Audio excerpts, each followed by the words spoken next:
Bienvenidos al programa Pido la Palabra del Canal Congreso. Hoy, como siempre, tenemos dos invitadas, mujeres muy especiales, al programa Pido la Palabra del Canal Congreso. Contamos con la senadora Catalina Pérez Pérez de la Comisión Quinta del Senado de la República. Todos la conocen en Colombia, es una dirigente campesina, le tocó irse del país por amenazas, pero dejemos a ella que nos cuente algo sobre su historia y qué hace en la Comisión Quinta del Senado. Bueno, en la Comisión Quinta, pues ahí trabajamos todo lo que tiene que ver con el tema agrario, el tema campesino, los proyectos que tienen que ver con la reforma agraria y con la participación del campesinado en la vida del país. Ahí luchamos por ejemplo, defender la soberanía alimentaria, defender el territorio y defender también el proyecto de reforma agraria, porque creemos que si no hay reforma agraria no hay paz en Colombia, porque en el campo está la vida. El campesino y la campesina con sus manos encallecidas son los que nos ponen los productos que produce la tierra en la mesa para comer todos los citadinos y para comer todo el pueblo colombiano. Bueno, también nos acompaña Patricia Brión Cruz. Ella estudió filosofía en la Universidad Nacional, tiene una maestría en la Universidad Pedagógica Nacional en participación comunitaria. En estos momentos labora en la Universidad Pedagógica Nacional como profesora. Es experta, es de las que más conoce en estos momentos a Orlando Falborda. Cuéntenos algo más sobre su vida, doctora. Bueno, ejerzo la docencia desde hace 34 años en las universidades, pero también soy educadora popular, me identifico como educadora popular, entonces en la misma línea de lo que hablaba el maestro Orlando Falborda, entonces articulando procesos con lo territorial. Es la razón por la cual intento estudiar y articular con todos los procesos que del legado de la obra y vida del maestro Falborda. Bueno, el tema que nos ocupa hoy es el tema de el próximo año se cumplen los 100 años del natalicio del maestro Orlando Falborda. Orlando Falborda nació en Barranquilla, muchos consideran que nació en Bogotá, pero su nacimiento fue en Barranquilla. Y le cuento esto, es catalogado como los sociólogos más importantes del mundo, al menos de América Latina y el Caribe. ¿Se merece Orlando Falborda este reconocimiento? Claro que sí. El 11 de julio se cumplen 100 años del nacimiento del maestro Orlando Falborda y es la razón por la cual desde la academia, pero no solamente la academia, sino desde los procesos organizacionales, comunitarios, desde la articulación con las instituciones, con el Senado, porque Orlando Falborda su pensamiento da para trabajarlo desde diferentes aspectos. Bueno, pero vamos por partes. Comencemos a escribir la ruta y la hoja de vida de Orlando Falborda. Orlando Falborda es un hombre que estudió en Estados Unidos, sí. Vino a Colombia y no se dedicó a trabajar en los escritorios, sino que empezó la sociología desde las comunidades. Cuéntenos esa historia narrativa de Orlando Falborda. Decir que Orlando Falborda nace en los 20, una generación que fue muy decisiva políticamente en Colombia y en América Latina. Dos, que Orlando Falborda es de formación presbiteriana y que, digamos, dentro de su propuesta siempre estuvo el tema del arte. Recordar, por ejemplo, que Falborda estuvo en los coros de la iglesia presbiteriana y escribió una hermosa pieza que es la Cantata por la Paz. Pero además de eso, el maestro Orlando Falborda inicialmente estudió arte, la Escuela de Artes. Y el arte juega un papel muy importante en la obra, desde la pintura, la música, que lo vamos a hablar con la senadora, ¿cierto? En los procesos de movilización, por ejemplo, la música, pero además el arte como un elemento importante, el arte, sobre todo el arte popular, la visibilización en la evolución de los saberes. Hablemos de Orlando Y Falborda. con relación a la Facultad de Sociología, entonces, Orlando Falborda hace la maestría y el doctorado en sociología, pero fundamentalmente para el caso colombiano es el cofundador de la Facultad de Sociología de la Universidad Nacional, junto con el capellán, junto con el padre Camilo Torres Restrepo. Restrepo. Ajá. Y hay una playa, digamos, de intelectuales de su momento, ¿cierto?, que contribuyen a la formación, digamos, de la Facultad de Sociología. Entonces, Eduardo Mañaluna, Virginia Gutiérrez, intelectuales que contribuyeron, digamos, en este proceso de formación de la Facultad de Sociología. En esa perspectiva, en Orlando Falborda, encontramos, digamos, que empieza junto con Camilo a pensarse lo que es los procesos organizativos y lo que sería todo el proceso de formación de una sociología decolonial. Entonces él tiene varios momentos, digámoslo así. Pero hay una parte importante que nos debe contar la senadora Catalina Pérez. Esta parte es muy importante porque Orlando Falborda no lo quería ni el establecimiento ni lo quería la izquierda. ¿Por qué odiaban a Orlando Falborda la izquierda en Colombia? Porque le decían que él era de la CIA, porque había estudiado en Estados Unidos. Bueno, realmente para nosotras y nosotros los jóvenes campesinos de esa época del 70, Falborda fue una persona muy grande y fue también una persona muy querida de nosotros y nosotras, y por eso yo digo que fue el primer intelectual que se ensució de barro y de el grajo del sudor del campesinado. Pero se dedicó a enseñarle a leer y a escribir a los campesinos. Mucho de eso, y también de que entendiéramos el tema de la pobreza. ¿Por qué? Porque nosotros los campesinos, por no tener el tema de la educación, siempre creímos que la pobreza era un castigo de Dios. Y Él nos abrió los ojos diciendo que no era eso. Porque a nosotros, en los pueblos, en nuestros pueblos, veredas, iban los curas cada 4 años a enseñar, a bautizar y a hacer matrimonios. Y desde el púlpito de la misa decían que era más fácil caber un elefante por el hueco de una aguja que un rico por las puertas del cielo. Entonces a nosotros los pobres nos enseñaron un conformismo.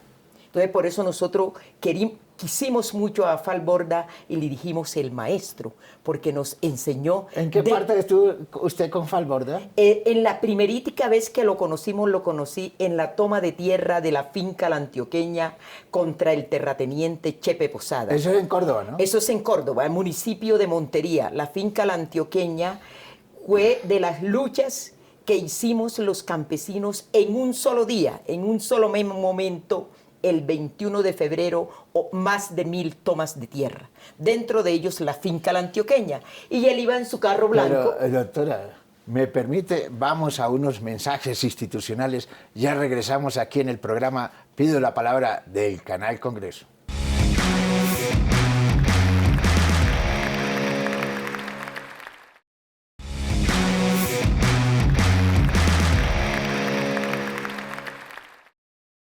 Regresamos al programa Pido la Palabra del Canal Congreso. Senadora, usted nos estaba comentando de la vida que usted y los momentos históricos que usted atravesó con el profesor sociólogo Orlando Falborda. ¿Por qué no nos continúa con la historia que nos estaba relatando? Listo. Entonces, como teníamos esa mentalidad conformista, entonces él nos abrió la mente. ¿Le abrió los ojos? Los ojos y la mente, diciendo que ¿quién dijo que la pobreza era una herencia? Que lo que pasaba era que en el país habían una clase que lo tenía todo y otra que no tenía nada. Y esa clase éramos el campesinado. Por eso fue la importancia de la organización. Y al terrateniente Chepe Posada le quitamos 825 hectáreas de tierra. Y esas 825 hectáreas de tierra fueron repartidas entre fincas que tenía el terrateniente, que era la finca La Gironda, Quebrada Seca y El Recreo. Entonces, allí se le adjudicó esa tierra a 80 familias campesinas, dentro de ellos mis padres, porque yo era muy joven todavía y no teníamos necesidad de tener una parcela, sino los viejos. Y allí Falborda se convirtió en nuestro maestro. Hizo entonces los círculos de estudios con la juventud campesina, porque los jóvenes pues éramos más fácil de reunirnos porque teníamos más tiempo que los mayores. Entonces, pero él no solamente hizo la participación de la educación del campesinado joven, sino también los adultos mayores y también a la juventud y a los niños. Entonces, por eso para mí él es un gran maestro y un referente del conocimiento, como el país ha tenido siempre embolatada a la gente. Él nos abrió los ojos y por eso hoy estoy aquí en este congreso, gracias a la organización campesina y gracias a esos saberes que nos inculcó nuestro maestro Orlando Falborda. Dejemos a la doctora Patricia, profesora, experta en Falborda.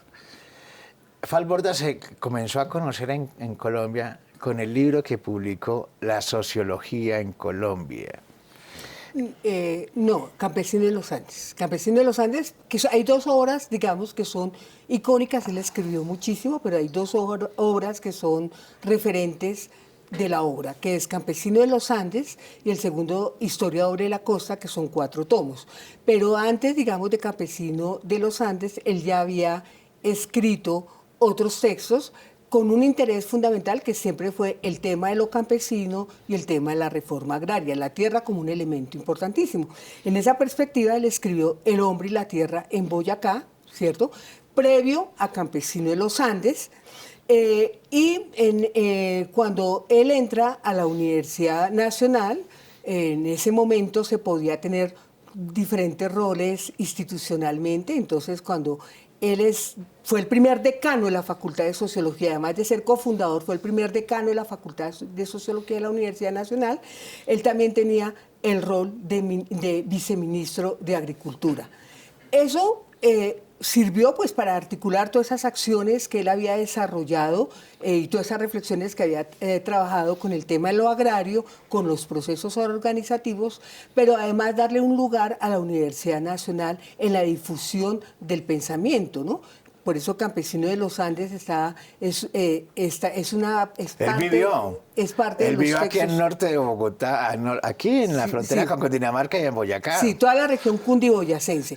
Digamos que la obra de Falborda se conoce y trabaja en diferentes partes, pero hay la región cundiboyacense y la costa. ¿Sí? No, pero él se reclamaba que tenía familiares en el Cauca, en Popayán. Pero bueno, hablemos de Falborda, el constituyente Falborda. Uy, pero eso fue un salto grande. Bueno, entonces démosle, porque el tiempo en televisión es corto, démosle. Sí, porque yo creo que ahí es importante ubicar, digamos, como el aporte que hace a las ciencias sociales Orlando Falborda desde la sociología. Por un lado, el cuestionar ese pensamiento eurocentrista, ¿cierto? Y desde una postura de colonial, pensar en una sociología, en un pensamiento propio, de reivindicar el saber popular, de reivindicar el conocimiento de carácter popular de los campesinos, y eso ahí es una constante que juega en el pensamiento del maestro Falborda. Pero digamos que... ¿Cómo se llamaba la acción y... acción comunal. Entonces ahí voy. Sí. Vamos rápido porque el tiempo es corto. Y en esa perspectiva, por ejemplo, en lo que refiere ya a Saucío, es muy importante porque Orlando Falborda, junto con Camilo Torres, conforma la primera Junta de Acción Comunal, que es la acción comunal. Pero como el tema de lo formativo para él juega un papel importante, inicialmente fue un proceso de carácter educativo, la escuela Falborda, pero que no solamente en proceso de formación de organización, sino inclusive de carácter técnico en su construcción. Siempre el tema de lo solidario, de la autogestión, fue un aspecto permanente en la obra de Falborda. Senadora Catalina, esta parte de la solidaridad, del conocimiento, de aprender haciendo, que era lo fundamental de Falborda, ¿cómo se manifestaba ya en la parte de la organización campesina? En nuestros territorios, por ejemplo, conocimos historias por intermedio de él, la historia de Juana Julia, la historia de Manuel Hernández y también el interés porque nosotros los campesinos nos educáramos. Porque era una importancia, porque usted sabe que este país en la ruralidad es analfabeta, la mayoría. Y él buscaba formas como en los círculos de estudios llevar la capacitación y buscaba elementos que fueran fácil para el campesino, como por ejemplo la honda significaba la Y, la P el martillo. ¿Y la Y qué es? Esto. La onda. Para enseñarle a leer. Sí, para que el campesino se le retuviera, porque es que en el campo se le olvidan mucho las cosas a una persona mayor. La P el martillo y la L el machete, la rula. Entonces, en todo caso, él buscó elementos de educación. Vamos a unos mensajes institucionales. Ya regresamos aquí en el programa Pido la Palabra del Canal Congreso.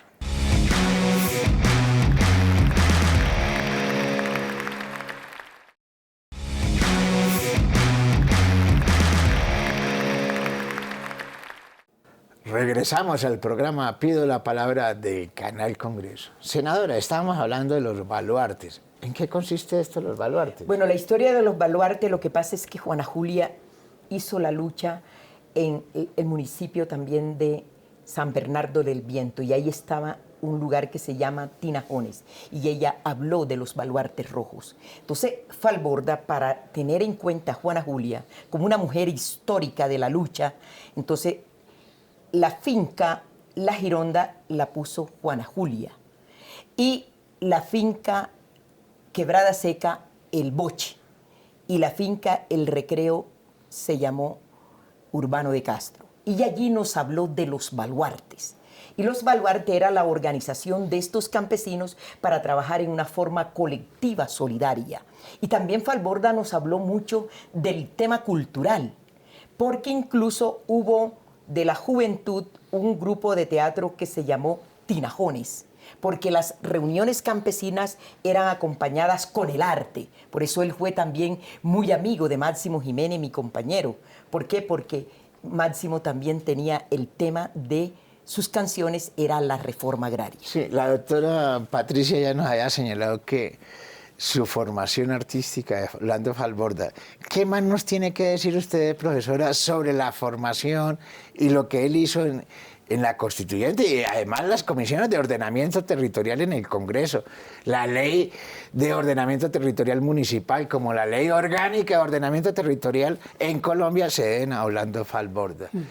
¿Qué más nos tiene que decir, doctora? Bueno, antes de hablar del rol de Orlando Falborda en la Constituyente, creo que es importante mirar el giro epistemológico que él hace de la sociología, la mirada crítica que se inicia con ese texto de la violencia en Colombia que generó tanto escozor, porque es la primera vez que se evidencia cómo se genera la violencia desde el establecimiento. Eso significó como muchas tensiones, texto que escribe con Monseñor Guzmán, con Eduardo Umaña Luna, y digamos es posterior a esta obra, es una obra tan importante en la sociología. Orlando Falborda luego se retira de la Universidad Nacional temporalmente y se dedica a hacer la investigación, acción, participación en campo. En la costa, que es donde nos está señalando la senadora, de generar un proceso participativo para los campesinos, donde en la investigación, acción, participación, el tema de lo formativo, el tema de lo organizacional, el tema de la acción juegan un papel importante. Doctora, mil gracias por estar aquí en el programa Pido la Palabra. Y gracias por darnos ese espacio para reivindicar, para mostrar el legado de Orlando Falborda. Ahorita vamos y nos acompaña otro experto en Orlando Falborda, Víctor Jiménez. A ver, con nuestro invitado Víctor Jiménez, conoce muy bien la parte de la relación de la academia y la política de Orlando Falborda. ¿Qué nos tiene que decir Víctor? Pues bueno, agradecerle a Griselio y a la senadora y a la profesora pues esta invitación y también pues comenzar a decirle a la ciudadanía que nos ve en el programa Pido la Palabra que el maestro Falborda tiene una relación académica, pero fundamentalmente el objetivo es político. Y ese objetivo político es el empoderamiento, precisamente lo que decía la senadora, de los más desfavorecidos, construyendo la investigación-acción participativa como metodología de herramienta de reconocimiento de los problemas de las comunidades y sus realidades. Y eso lo lleva a él, incluso en la constituyente, a pensarse en cómo vincular y hacer una participación auténtica de estos grupos que estaban hasta el momento en el 91 desconocidos, como eran los grupos indígenas, los grupos negros. Incluso en la constituyente hizo falta la mención del campesinado, que era uno de los elementos que el maestro Valls trabajaba. Ese vínculo político pues lo llevó gracias a reconocer esos saberes que tenían las comunidades y esas construcciones sociales que tenía. Y otro elemento que Valls encontraba era la religiosidad, la espiritualidad, que también es un elemento político porque ese elemento hacía que recogiera lo que decía la senadora. Es muy importante lo que está señalando, pero ¿qué nos tenés que decir, Víctor? El próximo año se cumple el centenario del natalicio de Orlando Falborda. Van a haber una serie de actividades universitarias, académicas, de organizaciones campesinas. Todo el mundo lo quiere recordar porque es el sociólogo más importante de la historia colombiana y de América Latina. Entonces, ¿qué actividades tienen planeado por parte de la academia, por parte del gobierno, por parte de todas las entidades, porque el hombre tocó todo el statu quo en Colombia? Sí, es que el pensamiento falbordiano es una transversalización en todas las entidades del gobierno y sobre todo en lo social, precisamente para hacer ese reconocimiento y reconocerlo como un premio Nobel en las ciencias sociales. Hemos pensado con un comité de impulso que se ha venido organizando de las universidades públicas, algunas universidades privadas, organizaciones sociales. ¿Ya existe sociales, el comité de impulso? Ya están dando el comité de impulso. Precisamente la profesora Patricia es una de las que hace esa integración de ese comité y es la que ha venido articulando el proceso. Por eso, para el próximo año hemos buscado decretarlo el año falbordiano. Las universidades y algunas alcaldías ya han sacado decretos en esa línea. ¿Con qué idea? Tienen que meter al gobierno nacional también, ¿no? Y al Congreso de la República. Pues, ahí está la senadora siendo la cabeza, la vocera de este impulso y de esta conmemoración que queremos hacerle al maestro Valls, en reconocimiento del pensamiento, pero también haciendo una revisión de su obra para la proyección precisamente de este gobierno. Porque lo que vemos es que el gobierno, en el plan nacional, hay muchos elementos falbordianos, desde el ordenamiento territorial, desde la propuesta del agua. Démosle la intervención a la senadora, porque la senadora como vivió tanto tiempo con el maestro Orlando Falborda, ¿qué nos quiere decir en poco tiempo? Porque ya nos acabó el tiempo. Bueno, primero que todo, que yo digo siempre que fue una persona muy noble, muy sencilla con nosotros, y nos habló siempre del tema del empoderamiento del sector popular y ubicaba mucho el conocimiento y por eso él nos habló del sentir y pensar. Entonces, sentir y pensar, sí, qué lindo eso. Lindo. Y él también nos orientaba mucho en la importancia que tenía la reforma agraria y también lo que tiene el conocimiento ancestral, en la defensa también de la soberanía alimentaria, de las semillas y ese saber popular. A pesar de que Falborda hizo todo esto con lo popular, que para nosotros fue un hombre muy grande, especialmente yo lo tuve mucho en cuenta por ese valor que le dio a esa gran mujer, Juana Julia Guzmán, y a Manuel Hernández, alias El Boche. a pesar de todo eso, él también fue muy atacado por un sector de la izquierda. Pero dentro de ese sector de la izquierda habíamos un grupo en la Asociación Nacional de Usuarios Campesanos que éramos el Consejo de Unidad Campesina, el CUP.